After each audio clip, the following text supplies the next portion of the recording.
What are the top 10 places to visit in Michigan? Stay tuned and find out. Let's go.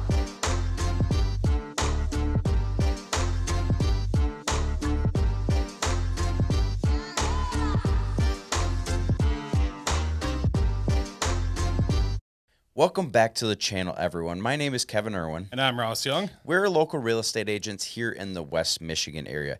On this channel, we go over anything and everything that has to do with living and thriving here in the West Michigan area. So if you're brand new to this channel, make sure you smash that subscribe button, hit the little bell notification so you get notified every time we put a new video out. And honestly, guys, we get reach outs every single week from people wanting to relocate here into Michigan. So if that's you, do not hesitate to call us. The number right here is the number that comes straight to Ross and I, and we are the guys that pick up the phone. So, you know what? As much as we love making these videos, we really honestly love talking to you guys more. So do not hesitate to reach out to us. All right, let's jump in. So Kevin and I actually had a few rather arguments, if you'd say, what would be actually number one on this list. So these are in no particular order, but let's just start with Grand Rapids. That's where we're both from. We're in the suburbs of Grand Rapids area, and we know it very well. Yep. So what would really drive people to Grand Rapids? Now, we have Frederick Meyer Gardens. That is a big garden area which has very rare flowers and a bunch of like really serene areas. Yeah, they have butterflies in the beginning of the spring. Yeah. They have a lot of art sculptures. Yep. So another thing to do in Grand Rapids is Art Prize. That is a biannual big festival where all the local artists, even around the nation, and I think even globally. It's global. All these artists come together with sculptures, paintings, drawings, whatever it is, and they get judged by not only the public, but actual, what do you even call it, judges? Art judges. Yeah, art judges. Yeah. Yep. And West Michigan, Grand Rapids in particular, has 80-some breweries. That's give or take some. You know, COVID kind of hit pretty bad around here. But yeah, there's breweries everywhere. Yeah, there is. And guys, Grand Rapids, part of the reason we started with that is because there really is a lot to do in Grand Rapids. And when we say Grand Rapids, there's also a lot to do right on the outskirts of Grand Rapids. So, I mean, there's an endless amount of things to do. In Grand Rapids, there's a bunch of different parks. You have Riverside Park, some of the other ones we've gone over on the channel. There's just a lot of stuff to do in Grand Rapids, which is why it's a very popular destination to move to and just to come visit. So. Absolutely. I think the next one on the list is not too far from Grand Rapids. Let's talk a little bit more about the lake shore. Let's go to Holland. All right, so Holland, we're going to mix in a couple different areas over on the lake shore. So we've got Holland, we have Grand Haven, we have Saugatuck. All of these areas are have very beautiful downtowns. They're right along the lake shore. So if you like, you know, big lakes, you know, Lake Michigan's kind of like an ocean to us. We can't see across it. You know, the depths of Lake Michigan we still don't really know a lot about, so it's kind of cool, and the beaches are absolutely amazing. And it's really funny, I have family that lives over in Wisconsin, and we always call it the pond. So just a little the pond insider between Wisconsin and Michigan. So there's a lot of other stuff to do in those areas. Grand Haven Coast Guard Festival is absolutely amazing. So if you guys are coming here, you've got to go check that festival out. If you're going to be visiting Grand Haven during the off season of Coast Guard Festival, there is a lot to do. There's a campground right on the beach. You have the state park right on the beach. Not only that, but it's a short walk right to downtown Grand Haven, which you're going to have all the shops, boutiques, and all the restaurants and breweries and all this other fun stuff. So there is a lot to do in Grand Haven. And when you go about a half hour south, you're going to get into Holland. And Holland has a rich Dutch heritage. You have the windmill, the Dutch windmill, which is going to be in the Dutch village. And every year in Holland, they have the Tulip Time Festival. And this is a big deal in West Michigan. Yep. And you have millions and millions of tulip bulbs because the Dutch heritage, they grew a lot of, or they still grow a lot of tulips in Holland. Right. And so they really want to honor that heritage, that you have the wooden shoes, you have the parades, you have the dances, you have, 5Ks, 10Ks, races, everything. Yep, they do a lot for the Dutch heritage there for sure. I don't know if you guys are catching the theme here, but there's a lot of places in West Michigan that are very family friendly, that are very walkable. You know, the lake shore it spans the entire left side of Michigan. So if you are a water lover, and you like to walk, you've got plenty to do. Oh, absolutely. And plenty to explore in these downtowns and just figuring out all the uniqueness of each downtown and figuring out which one's your favorite. Absolutely. So, all right, so let's move on to the next one. We're going to go a little further north, and we're going to hit Manistee National Forest. Now, this is a very large forest, thousands and thousands of miles of trails, whether they're ORV, so you can take your quad, your side-by-side, because I know a lot of people are into side-by-sides right now. You can take your Jeep, your truck, whatever. So there's a lot of different trails to go explore that way. There's a lot of horseback riding trails. There's a lot of hiking trails. There's a lot of different areas in the Manistee National Forest to be able to go fishing. It's just a beautiful, serene area. Yeah, absolutely. And it's really fun when you go up in the Madison National Forest because you run into these little small towns, and that's where you really find the gold, my opinion. When you're out and about, you're going through the woods, then you stop at a little dive, and you find like the best burger you ever had. It's all home cooking, Right. good, still original recipes that their grandfathers and grandfathers were using. Definitely a small town feel up there. Yes, absolutely. And, the cool thing is the further north you go in Michigan, like life slows down. Yep. When you're in Grand Rapids or Detroit or Ann Arbor, any of those big cities, Lansing, it's a hustle and bustle like any other city. But you don't have to go that far north here in Michigan to slow down and just enjoy nature. Michigan has a ton of nature for you to explore. Absolutely. So, well, kind of getting off the nature theme, let's go kind of more into amusement parks. yeah.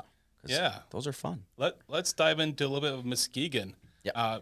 Obviously, the one that comes to mind is Michigan Adventures. Now, a lot of people don't know about Michigan Adventures, but it is a very popular park here in Michigan. Yep.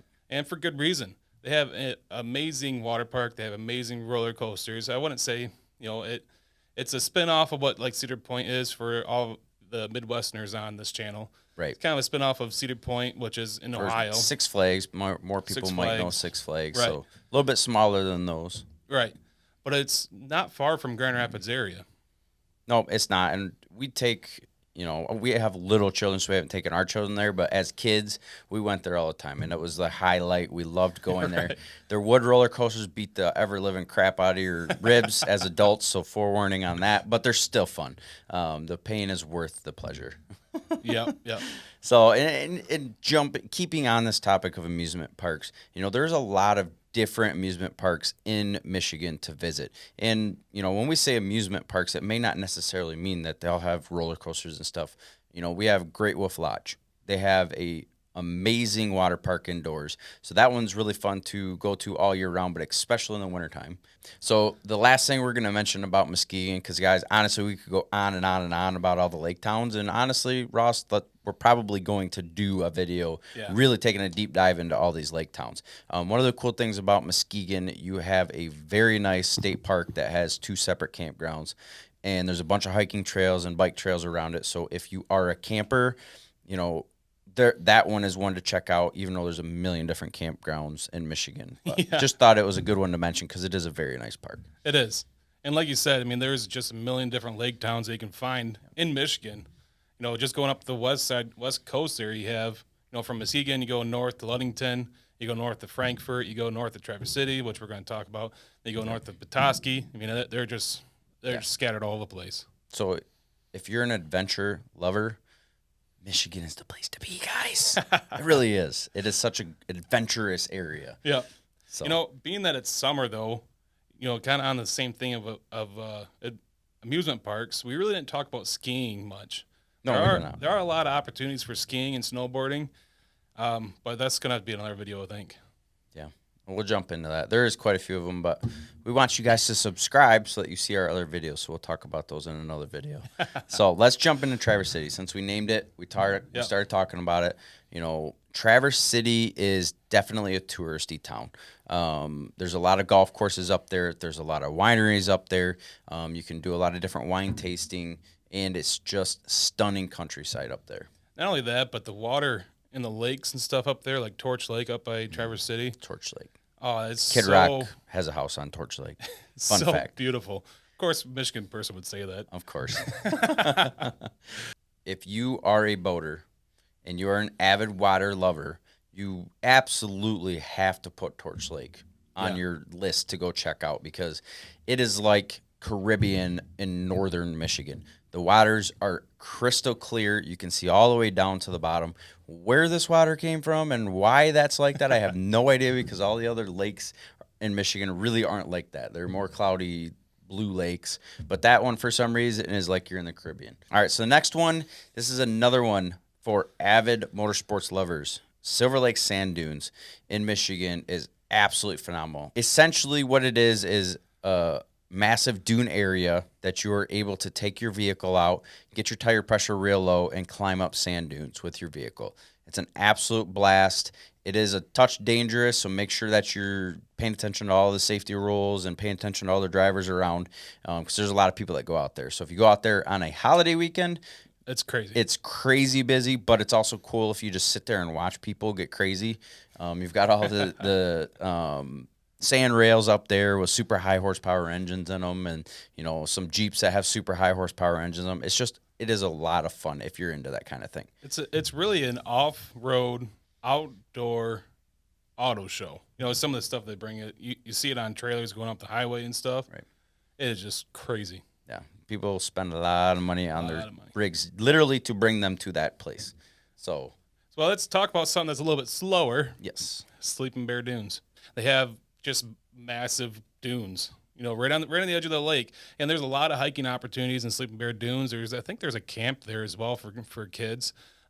Never been there myself. Nonetheless, it is a awesome place to take your family and go down the dunes. I think it takes 8 minutes to get down the dunes and like 40 minutes to get back up. right. And it's like a 40% slope down to the water, right on Lake Michigan. It is something to be seen. Yep, and it's fun. Even going to the beaches, a lot of the beaches have dunes going up, so you have to go down a dune in order to get to the beaches.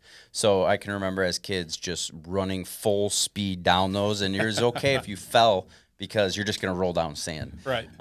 So it is fun, but I will say that they get really hot in the summertime. Like, ow, ow, ow, ow. Like your feet are just burning up because the sand just gets so scorching hot in that sun. Yeah. Anyways, let's move on. So the Upper Peninsula has a lot to offer. Connecting the Lower Peninsula to the Upper Peninsula is something that you absolutely have to check out, and it's the Mackinac Bridge. That is incredible. It's 5 miles long. They built it back in the 40s, I believe it was, and just the monumental marvel of this place is just something to be seen. And if you don't like bridges, I don't recommend driving on it, because it's long. It's a very long bridge. You're on it for quite a while. And it's really interesting because they actually shut the bridge down at times if there's too high of wind, because otherwise cars will blow off. Not to scare you guys or anything, but it's really interesting because when you're driving across Mackinac Bridge, the center of the bridge is actually grates. Yep. And so you can look out your window and look straight down into the water. And it's kind of trippy to do it every now and then. Is it Labor Day or Memorial Day that they do the walk? They do it Labor Day weekend. I think it is. So Labor Day weekend, if we're wrong, we'll put it down here. I'm pretty sure it's Labor Day weekend. They do a walk across the bridge. So they shut the whole bridge down, and you can go up there and walk the whole length of the bridge, which personally I think would be cool. Maybe someday I'll do it. Right. So moving on, once you get across the bridge, there's a lot of different things to do in the Upper Peninsula. One that everybody's probably familiar with is Mackinac Island. Yep. Mackinac Island, you have to go from Mackinac City to Mackinac Island. Right. Or you can go from St. Ignace, which is on the UP side. But Mackinac Island is kind of like a time warp, I would describe it. Yes. 100%. That you're going, because there's no cars allowed on the island. All I can do is walk and ride bikes. Or horses. But they have one really big hotel that was built in like the 18-somethings. The Grand Hotel. The Grand Hotel. This place is massive. Yep. Just massive. Remax actually took us, and we got to stay in the Grand Hotel one fall, and it is huge. You get lost in there, and it's crazy because you literally feel like you're back in time. Right. Like everything in there is old. The servers are, time correct. It is a very interesting experience. And then you walk you have to walk everywhere or ride a bike. So it's a lot of walking. If you go there, make sure you got good walking shoes because it is a lot of walking. You can ride a bike all the way around the perimeter, and I'm telling you, there are some stunning views going around that island. There is. What's really neat is they still have horse-drawn carriages on the island. If you don't want to walk or can't walk or whichever, Right. You can ride them, and so there is a smell as you're walking down the roads because the horses got to poop. It's a different kind of Uber. Yeah, it's a different kind of Uber. So you'll see people riding horses around, picking up poop everywhere. It just really is an experience. You got to go check it out. Make sure you bring your pocketbook though. Ross and I do try and be as truthful as we can with you guys. It is expensive to eat on the island. It is expensive to go to the island, but it is absolutely worth doing. Absolutely. And the cuisine up there is fantastic. Yes, it is very good. There are some really high-end restaurants up there, chef restaurants. You're not really going to find a McDonald's or a Burger King or anything. No, but sorry. There are some very nice high-end restaurants on the island. Yep. So, moving on. Next in the Upper Peninsula is Pictured Rocks. Absolutely beautiful. Sorry, I had to pause there and just think, it is stunning. You don't even feel like you're in Michigan when you go to Pictured Rocks. You can take a canoe or a boat and travel around the Pictured Rocks, and they're stunning. They're really stunning. Then you got all the waterfalls that right on the coast of Lake Superior. Yep. So you got a bunch of waterfalls there.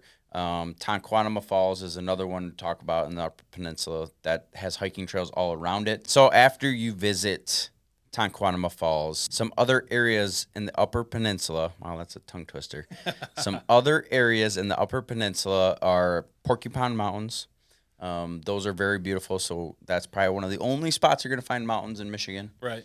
So, and if you like snow, oh yeah, that is the place to go because they get snow up in the UP a lot longer than what we do in the Lower Peninsula. Snowmobiling is a big presence up in the Upper Peninsula, and sometimes there's places in the UP where that's the only way to get around. Yeah, absolutely. And we talked about northern Michigan being a slow place to live. Upper Peninsula is like snail space or snail pace. It is really slow up there.